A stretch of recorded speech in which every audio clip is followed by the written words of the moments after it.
ዮሚ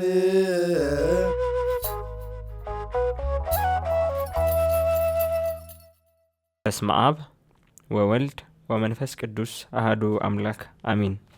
ቅዱስ ቂርቆስ ዕድሜው 3 ዓመት ሳለ እናቱ ቅድስት ኢየሉጣ ከሮሜ ወደ ሌላ ሀገር ሸሽታ ይዛው ሄደች። በዛም የሸሸችውን መኮንን አገኘችው። የሚያውቃት ሰዎችም ሸሽታ እንደመጣች ስለተረዱ ለመኮንኑ ነገር ሰሩባት። መኮንኑም ቅድስት ኢየሉጣን አስጠራትና ስለ አምልኮ ጠየቃት። ቅድስት ኢየሉጣም መኮንን ሆይ ዕድሜው 3 ዓመት የሆነው ሕፃን አለ። አማልክቶችህ ማምለክ መልካም እንደሆነ ወይም እንዳልሆነ ያስረዳን ዘንድ እርሱ ይጠየቅ አለችው። ሕፃኑም ቅዱስ ቂርቆስ ወዳለበት ጭፍራ ልኮ ወደ እርሱ አስመጣውና ሕፃኑንም ፊቱ ብሩህና ደስተኛ እንደሆነ አየው። አንተ ደስተኛ ሕፃን ሆይ እንዴት ነህ አለው። ሕፃኑም ቅዱስ ቂርቆስ መለሰለት እንዲህም አለው፣ አዎ እኔ በጣም ደስተኛ ነኝ፣ ደስታዬም ተጠብቆልኛል። ለአንተ ግን ሐዘንና ለቅሶ ጥርስ ማፋጨት ነው። መጽሐፍ ቅዱስም ለዝንጎች ተድላ ደስታ የላቸውም ብሏልና አለው። እግዚአብሔር አምላክም ኃይልንና ንግግርን ሰጥቶታልና በዚያ ለተሰበሰቡ ሰዎች እስኪደነግጡ ድረስ ብዙ ተናገረ። ሕፃኑ ቅዱስ ቂርቆስም ንጉሡን መኳንንቱንና ጣዖታቱን ረገማቸው፣ ከብርታቱም የተነሳ አደነቁ። መኮንኑም በአፈረ ጊዜ በአይነቱ በሆነ ስቃይ ታላላቅ እንኳን ማይችሉትም ታላቅ ያስጨናቂ የሆነው ስቃይን አሰቃዩ። እናቱ ቅድስት ኢየሉጣም ከእርሱ ጋር እንደ እርሱ ባለው በጣሙን አሰቃያት። እግዚአብሔር ግን ያለምንም ጉዳት ያነሳቸው ነበር።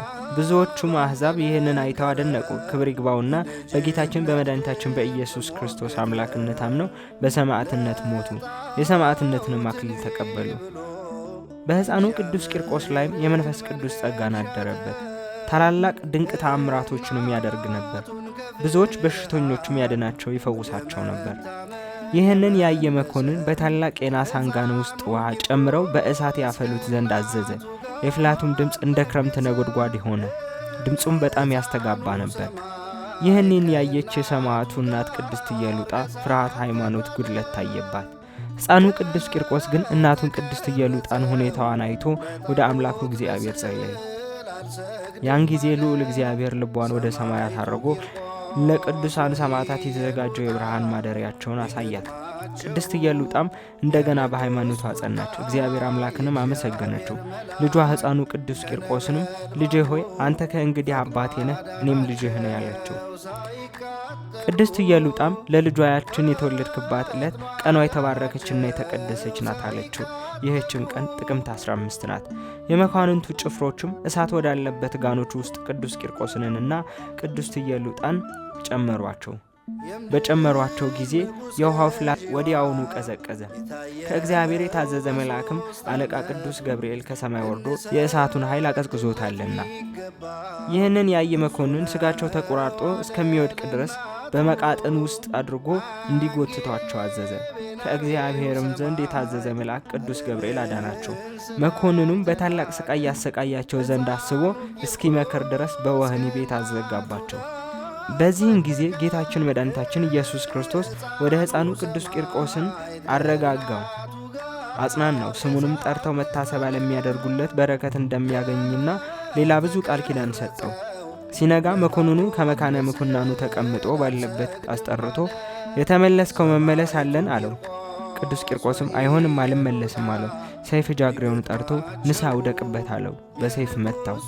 ጌታም ነፍሱን ከመካነ ዕረፍት ስጋውን ነጥቆ በሰረገላ ላይ አኑሮታል። እናቱ ቅድስት ኢየሉጣም በማግስቱ ጥር 16 በሰይፍ አስመትቷት በሰማዕትነት አርፋለች። እግዚአብሔር አምላካችን የሕፃኑን ቅዱስ ቂርቆስና የእናቱ ቅድስት ኢየሉጣን በረከታቸውና ረድኤታቸው ያድለን፣ አሜን። ወስብሐት ለእግዚአብሔር ወለወላዲቱ ድንግል ወለመስቀሉ ክቡር። ይትሐኮት ወይሴባህ ስሙ ለእግዚአብሔር ወትረ በኩሉ ጊዜ ወበኩሉ ሰዓት አሜን። አበነ